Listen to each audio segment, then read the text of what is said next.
নমস্কার বন্ধুরা, কিলা আছো? সকল আশা করছি খুব ভালো আছো। আমিও খুব ভালো আছি। রেসিপি ফুসিলিটি একটা ভিডিও।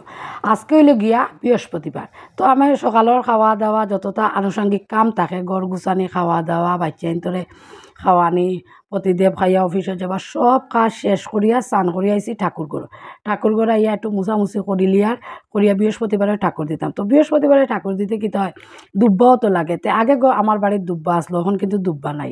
এর লেগে আমি ঠাকুর ঘর মুছাতাইয়া দেখি দিশার মায়, আমরা লাগাগড়র দিশার মায় দিয়া গেছেন আমার দুব্বা। তো দুব্বাটা দেখি আমার মনে মনে বাক্কা ফুর্তিও লাগছে, কই আর আমি চিন্তা করি আর দুব্বাটা আনতাম কই থেকে, নইলে আমার কাকা শ্বশুরের ঘরের উপরে দুব্বা আছে, হন্তাকে আনতাম। তে দেখলাম আমি গরো যখন ফাইলিছি তে তো আর হইছে। কিন্তু বিয়া হওয়ার পরে জানি সকল ধরনের কাম করা লাগে।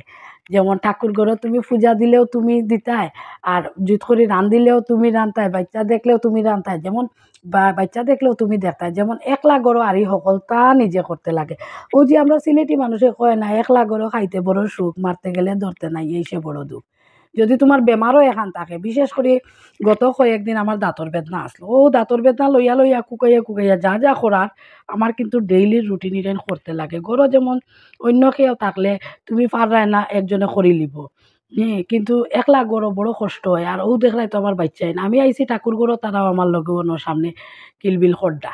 তো ইনর মাঝে আইছে রনকে, ঠাকুরের প্রসাদ খাইছে, আপেল খাইয়া তার ভাল লাগছে, হে আবার খাইতো। তারে খাটছি, খাটিয়া দিলাম, হে আপেল খাইতো। তো গরুর খাম কি তো রান্না কইলাম না, ঠাকুরও দিতাই তুমি, রান্নাও তুমি করতাই, সব তাহল কমপ্লিট সব কিছু দেখাশোনা করতাই। এমনকি গরুর কোনো ইম্পর্টেন্ট কোনো কাগজ যদি থাকে, কি রাহুলের পাপায় আছে না, কোনো ডকুমেন্ট আছে, এটাও তুমি সামলাইয়া রাখতাই। ওরকম কাজ করতে লাগে। এখানে লাস্ট টাইমের লেট্রিন বাথরুমটাও পরিষ্কার তোমার করতে লাগবে, সকলটা করতে লাগে। আমি কইতে পারি না বিয়া করার সময় কোন জায়গার যে আমি সাইন মারিয়া আইছি যে সকলটা আমিও করবো, তোমার কোনো কিছু করতে লাগতো না, তুমি খালি রোজগার করি আর সকলটা আমি দেখিলেও। মানে আমার কাজ করার তালে লাগে ওরকম। আমার কাজ করার তালে লাগে, হয়তো আমি ভিডিওটা তো পাবলিশ করবো, হয়তো কেউ কমেন্ট করতে পারেন খালি তুমি করো না, আরো হকলে করেন, অবশ্যই সবে করে। আমার যেহেতু চ্যানেল, আমি আমার পার্সোনাল লাইফস্টাইলটা তোমার তার লগে শেয়ার করিয়ার লাগে কইয়ার আমার মনে হয়। তে ওরকম করিয়া তো দিনও শুরু হয়। আর শীতর দিনও দেখিও প্রথম সকালে ঘুম থেকে উঠেও আমি কাজ করতে পারি না। প্রথমত ওই যে আমার কোমরও স্পন্ডেলাইটিস আছে, কোমরের হাড্ডি একটু বাড়াইল আছে, ইটার লাগিয়া প্রচণ্ড বেদনা থাকে সকালবেলা। কইলাম না আমার পার্সোনাল লাইফস্টাইল তোমার তার লগে শেয়ার করি, এর লাগে আমি এটাই হইয়ার। তো এর লাগে সকালে আমি খুব যে কাক রবে উঠিয়া কাজ করিলিম, যদি আমি ঘুম থেকে উঠিও তবু আমি কাজ করতে পারি না। একটু সূর্য মামা উঠার পরে একটু তরতাজা হই, তারপরে কাজও লাগি। এরপরে নাকর মধ্যে খুব বেশি বেদনা করবো, একটা চোখ দিয়ে খুব বেশি জল পড়বো, বাক্কা প্রবলেম আছে বা শীতর দিনও ওটা ওটা সকলটা করি আর কাজ করতে সময় লাগে। তো ইনো পূজা দিছি, দিয়া ইয়া চা এক কাপ খাইছি, খাইয়া কইলাম না এখন রান্দাত লাগি যাইতে। জাপানি মাছ আসলো, জাপানি মাছ রান্না করি, আর এখন শিম দিয়া করতাম, উড়ি দিয়া করতাম, আমার সিলেটি হলে উড়ি কই। আর জাপানি মাছের মাথাটা দিয়া বাঁচলাম ফানিলাও রানবো, বুঝছো, ধনিয়া পাতা দিয়ে শীতর দিনও মাছের মাথা দিয়ে ফানিলাও খাইতে খুব স্বাদ, আমরা সব সিলেটি হলে খাই। কিন্তু এই রূপু সিলেটিয়ে পারছি না, আমার জামাই ব্যস্ত, প্রতিদেব ব্যস্ত, তার অফিসে যাইতেও লাগছে, এর লাগে আমি কড়কড়া করে বাজা করে লিছে, কইছে খাইলিম আমি, কারণ লাউ আনিয়া দিছি না, আর আমি খুঁজতে করতাম। তো ওইখানের মধ্যে আমি পেঁয়াজ একটু কুচো করে কাটি লেছি, ভাবলাম কাঁচামরিচ ডিমও দিছি না, কই বাইচে এনতে খাইতে পারতা না। ইনোর মাঝে আছে জাপানি মাছের ডিম আর তেল, একটু বড়া করে নিলাম। তো এরপরে রাহুলের পাপায় উফাকে একবার ফোন করিয়া কইসইন, তাই বাইরে খাইলি বা তাই গরো খাইতা না, তো রইলাম বাকি টুনি আর টুনির বাচ্চা এনতে খাইতাম। তো আমি রান্দা বাড়া করিলি আর বাবার বাড়ি আগে বিয়ার আগে কিতা করতাম, কিতা রান্দা ওরও কান্তাও জানতাম না, খাওয়াত বইয়া জানতাম যে কিতা হইছে খাওয়ার। আর আমার বাবার বাড়ি রইল গিয়ে মেইন বাজার আসলো রাত্রে, বাবা অফিস থেকে যাওয়ার সময় মাছ সবজি বাজার করিয়া সব দিন লইয়া যেটা।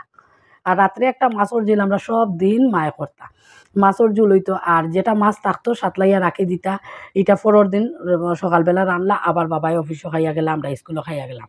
আর দুপুরে যেমন ওই যে টানি টুনি খানি আরি, কিছু বাজা করে লিলা, গরম ভাত করলা, সকালের যেটা ডাইল তরকারি আছে এইটা খাইলাম, ওরকম আমরা চলছে ছোটোবেলাটা।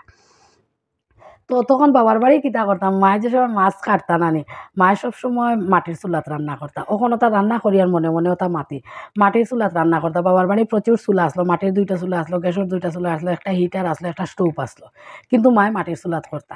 আর আমরা যেমন কেউ করাত গেলে চা, তারপরে ডাইল সিদ্ধ, দুধ গরম, এটা যেমন আমরা গ্যাসও করতাম। তে মায়ে যেমন মাছ কাটতে সময় আমরা চুলাটা একটু মাটির চুলাটা একটু কেরাসিন দিয়ে ধরাইয়া, আর এরপরে যে সময় আমি রান্না মানে কড়াইটা বুয়াইলাম, মায়ে হলুদ লবণ দিয়ে মাছটা মাখাইয়া দিলাইলা, আর তেলের মাঝে ফালাইলাম, ততক্ষণে মায়ের মাছ সবজি কাটিয়া আই গেলা। আইয়া কি এখানে পঞ্চমুখ ইস আমারও মুখে অত খান করছে আর করতো না, আমারও মুখে অত খান করছে আর করতো না। তখন মনে মনে ভাবতাম ঠিকই কত খান খাম করছি। কখন বুঝি আর খামর কিয়র গুড়ি এক কুটি করতাম, খালি চুলা খান দৌড়াইয়া আর হলুদ লবণ দিয়ে মাছ মাখাওয়া খন্তা দিয়া খালি তেলও ফালাইতাম। অতও মায়ে কইতো অত কাজ করছে। আর এখন যে এত এত কাজ করতে লাগে, আসলে নিজের সংসারও তো করবাই, কিন্তু কি তো হয় অসুস্থ হওয়ার পরে যে সময় কাজ করতে লাগে তখন আর ধৈর্য মানে না। তো ইনোর মাঝে এটা পনির তরকারি আজকে করছি না, কিন্তু এটা কালকের আসলো। রাহুল রনকে একটু পনির তরকারি, রনকে ফুললি পনির তরকারি দিয়েও খাইব, আর ডিমর বড়া একটা দুইটা খাইলে খাইতে পারে, হ্যাঁ মাছের ঝুলও খায় না। তো রূপসিলিটির ভিডিওটা যদি তোমার জন্য ভালো লাগে না, একটা লাইক কমেন্ট শেয়ার করি, আর আমার মাতর লগে তোমার তো মনোভাব বলা হয়নি, আমার অবশ্যই কমেন্ট করে জানাইও। তো আমি যে সময় ভিডিওটা উঠাইয়া করি, আর তখন তো জানি না যে 2 ঘন্টা পরে কিতে হইব। মানুষে কয় না ও একপাড়া সাথীর আর একপাড়া কুসাথীর, আমরা সিলেটি হলে কই। তো রাহুলের বাপাই তো কইছেন বাইরে থেকে ভাত খাই আইবা, এখানে আমাদের সন্ধ্যা বাতি আমি মাছুস ধরছি দেখি আমি ঠাকুর ঘরে ঢুকি না, রাহুলরে কইছি পাত্রিটা দেও আর আমি বাইরে থেকে বিনতি প্রার্থনা করে নিব। এদিকে আমার রাহুলের পাপা গেছেন আমার লাগে একটা ওভারকোট আনতা, শীতর কাপড়, আর রনকর ফ্যান 2টা আনতা, তান টুপি আনতা। একটা অ্যাক্সিডেন্ট হয়েছে, বাইক অ্যাক্সিডেন্ট হয়েছে। কই কই দুঃখ পাইছো? এই হাতে পেয়েছি রে বাবা। এই যে জ্যাকেট তাকায়, এই যে জ্যাকেটের অবস্থা। জ্যাকেট কিলা বসছে, জ্যাকেট অ্যাক্সিডেন্ট না, এটা স্লিপ করছে। পিছর চাকা স্লিপ, পিছর চাকাটা ইয়ে হয়ে গেছে, আর এই পায়ে এ রাম, তোমার তো স্লিপ ও তো দেখি আর তো আসলে শরীরও বেদনা হইব, বেতালা বেদনা হইব। গেছলা কাপড় কিনাত রাহুল, এটা দেখা যান খুলছে জল জলের মধ্যে স্লিপ হয়ে যায়নি,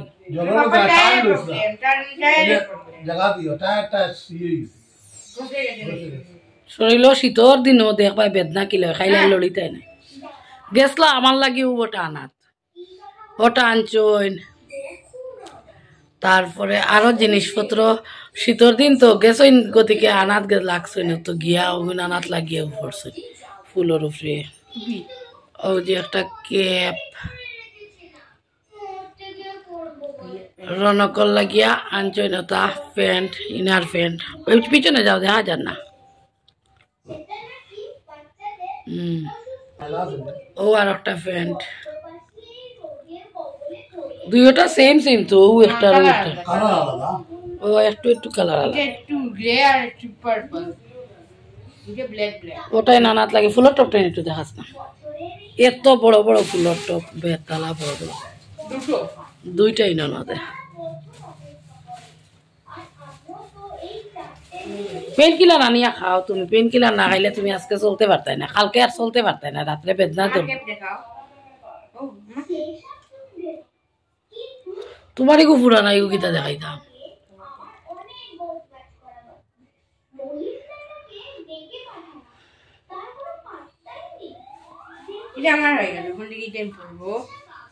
সেদিনও তোমার বাইকের স্লিপ করছে, আজকেও তোমার চাকাটা স্লিপ করে, এটা বাইকেও কোনো প্রবলেম নেই। কিতা হ্যাঁ